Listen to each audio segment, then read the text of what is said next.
what the illusion of choice is a psychological system based on a phenomenon where people believe they have free choice, but the options are limited, manipulated, and selected to serve someone else's interest.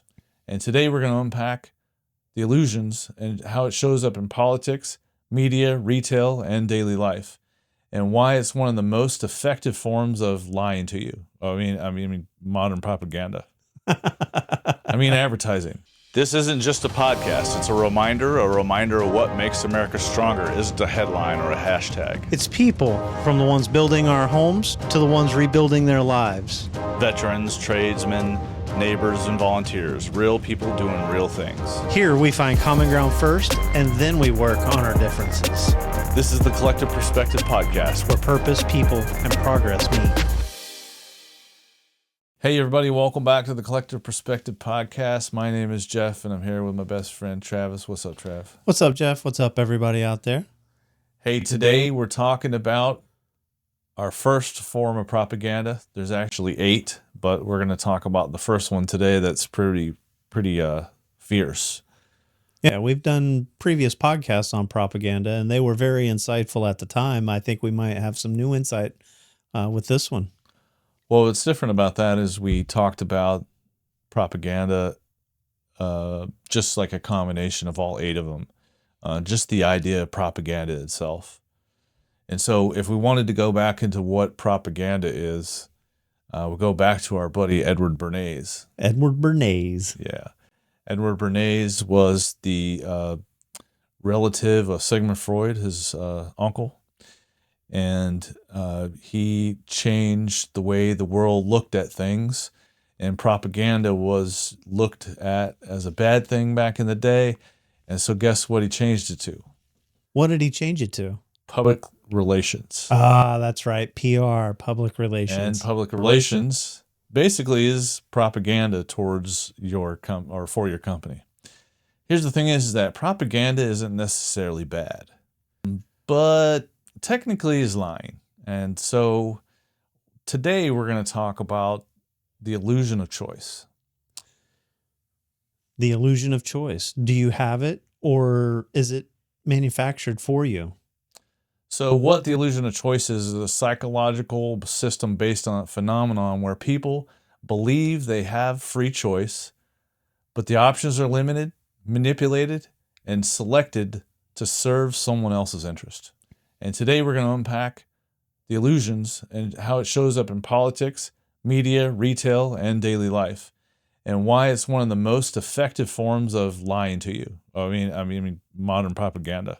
I mean advertising. We do a little bit of that even in our own homes, I believe. When you're talking to your kids about, hey, this is what we're going to have for dinner. Do you want this or this?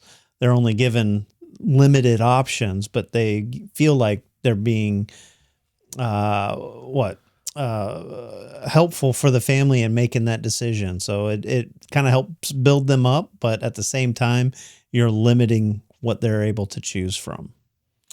So the illusion of choice can come in multiple, it can appear in multiple different ways and availabilities, but it leads to some predetermined outcome. Right. What's the difference between having options and having a meaningful autonomy? Well, that's a really good question.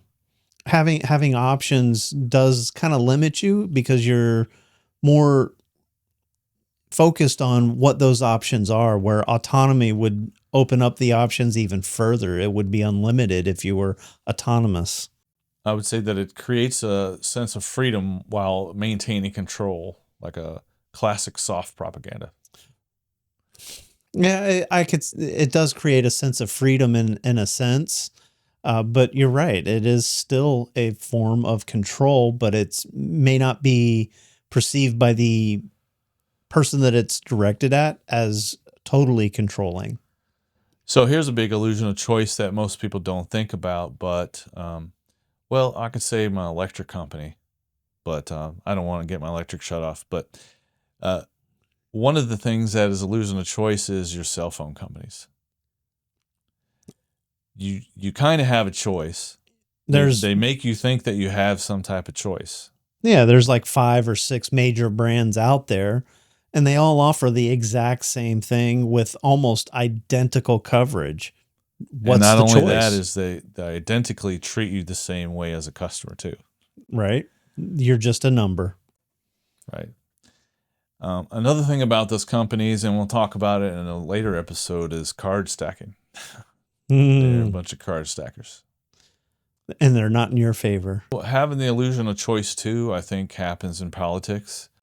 You think you have, I don't know, man. A lot of people don't vote because they don't feel like they actually have a voice, which isn't necessarily true. But I don't blame them for thinking that way either, because we've been lied to our whole lives into thinking that we have two parties when they're almost kind of identical. They really just fight amongst each other. Yeah, and do they really represent the people? No, they don't. That's why I feel that local elections are more important than the national ones, because that's where we're supposed to put the people that represent us into office to help us advance things. But that's that illusion of choice, because in the end, you look at who pays those politicians. It should be from the taxes or very limited, and they go back to their daily jobs.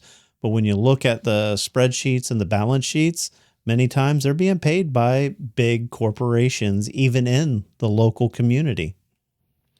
Right. So the illusion is that vote for me, I'll do this for you, but that's not really true. Because you're not paying them what those big corporations are.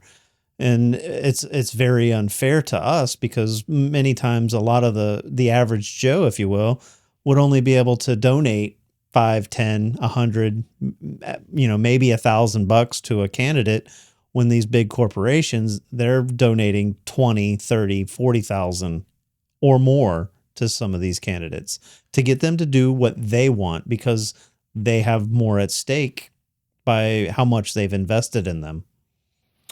And I kind of wanted to wait to get who involved, but who are they? Well, we can tell you at least this as far as where. In the US, 6 companies own 90% of media outlets. Grocery store branches are largely owned by only 2 or 3 corporations. App stores, telecoms, and even insurance markets are all curated choice with limited actual variance. They're all offering you the same thing. Your electric company, everything that you deal with, it's all just comes down to a couple different companies that control everything. So there's the illusion. You've got 4 or 5 different grocery store chains in your area, but they're only owned by 2. So why is it important that we bring this out to attention, the choice of illusion?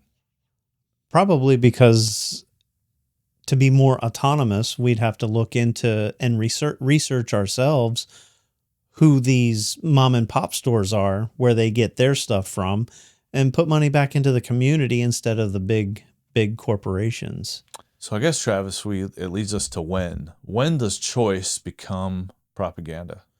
Maybe it's when our choices fail to bring us any real change or different outcomes from where we were before or whatever we had chosen before. If it all ends up in the same place, then is it really a choice? Is it a good choice? Still stuck on become. When does choice become propaganda? So propaganda is misinformation designed to get you to do something. When you feel manipulated by the options. Yeah. So when they're saying these are the options and this is really all you have, you can choose this one, which they can say is bad for you, or this one, which is good for you. So that's probably where the propaganda comes in, when they're trying to manipulate you from one to the other, when they both have pretty much the same outcome, which is less money for you. I guess it also becomes propaganda when they want something out of it, like during high emotional times, High stress. elections, disasters, the holidays. The holidays would probably be the biggest one that we would see. Yeah. So, it's like, for example, the illusion of choice. Here's a good example. The TVs that they tell you that they have on Black Friday. This is exactly where I was going to go with this. You want to go ahead? No, well, yeah, I was going to Well, say I'll put my spin on it. You put it on. I won't say it all. you'll probably say what I was going to say anyway. Well, So, then you say it. Go ahead. when they put the price up, they roll it back, or they say limited or clearance, or even on sale, a holiday sale. There you go. That's the big one. And if you look back, it may be the exact same price. They're just showing you a retail price versus what they're going to sell it for you this time. Okay, so we weren't going to say the same thing. Oh, all right. Where I was going with that is a lot deeper and more cynical. What I'm talking about is that TV that they have for Black Friday special is specifically made to sell on Black Friday. That model actually doesn't exist until that comes up, and they use cheaper parts and make a higher profit when they think you're actually getting a deal on the TV. Wow, you are going a little darker than I was thinking. So, if that's not the illusion of choice, I don't know what isn't. Or what is. And maybe that model or that brand is off by what the predominant model is, by a number in their SKU or a number in their model number, just one little digit off, and people will overlook it and think that they're getting a different model, like the higher quality version. And guess what? They do it in Costco and Sam's Club too. Ooh. It's like I buy a juice that if you buy in the regular store is 2 ounces less. They make these specific products just to sell there, to think that you're having a better choice than what everybody else has. I guess it's in everything that we see today. All right, our favorite part is the emotional part. Who's doing all this? Who designs these choices? Who questions them? Who stands to gain from maintaining this illusion, Travis? A lot of people behind the curtain, I guess, would be my guess. Media execs, marketing firms, PR consultants, even Politicians,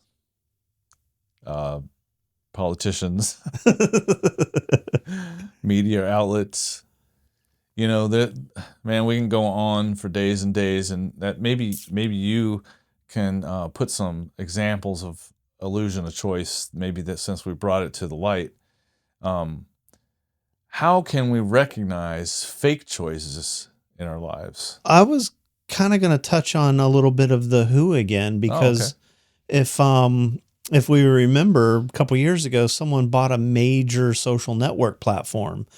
And at the time, there's 3 major news corporations out there. It's another good example of illusion of choice, Travis. And they controlled all the news, the outlets. Again, what is it? Six major organizations control all the news. 90% of the media in the United States. Yes. Okay. And then when this takeover happened on Twitter to X, that's when we started seeing more citizen journalists, people going out there and making a name for themselves, doing some reporting that we thought those other major corporations were doing. But it was, again, an illusion of choice that those 3 or 6 or whatever it was major corporations were giving us. And then we see a different perspective from a lot of independent people, really, truly independent people. So I think that was showing news sources going more autonomous, people being on their own and digging into stories and coming with facts, coming with the receipts to show, hey, this is where I got my information. You can check it. I've checked it. This is these are the facts. Make your own conclusion. But I don't think news is really reported that way anymore, but that's besides the point of what we're talking about right now. Well, that's what kind of birth of this podcast, was being able to go out and express our opinions. offer some insight towards people, help them understand things a little bit And better. don't get us wrong. These are our opinions, so don't think that what you can fact check whatever we're talking about. We're not the sole arbitrator of truth here. We see it. We call it how we see it. And we're more than welcome to be a collective of different thoughts. And if you have thoughts or comments, please put them in the comments below. We'd love to respond to you and have some conversation that way too. I guess it leads us to how. We backtracked a little bit. How can we recognize fake choices in our lives? I think we have to look at what the choices are, and if there are any other options. Don't take it for face value that, hey, you only have 3 choices. What else is out there? One of the things that I find is that you'll find someone on social media that is promoting some type of service. I get a lot for the podcast, right? And I go and look, and they're like, "Yeah, we helped so and so get this many followers," and then I look, and they have 200. That reminds me of the fake illusion of choice, like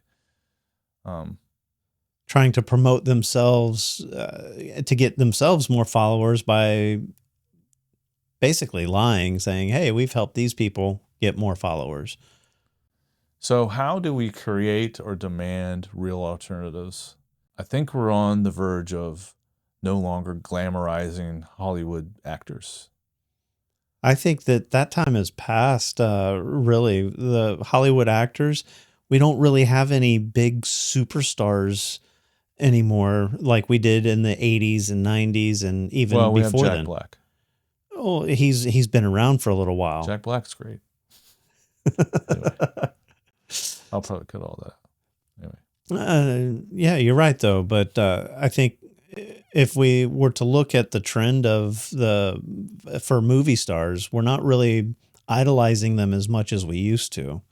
A lot of the award shows, I think I haven't watched them. I used to watch them all the time because I thought there were some funny moments, and to find out what movies to watch next or what shows were deemed great. Now I really don't follow that anymore. I think it would go back to a saying that you always say, Travis, and that's follow who benefits from your choice regardless. Follow the money. Follow the money, yeah. Follow the money is how you recognize fake choices. No? Yeah, no, follow the money. Hey, everybody. Thanks for watching this episode of the podcast. Again, if you have any comments, please put them in the comments below. Please like, share. Hopefully this makes a difference in your life. Stop being lied to. So easy. See you next time, guys. Peace.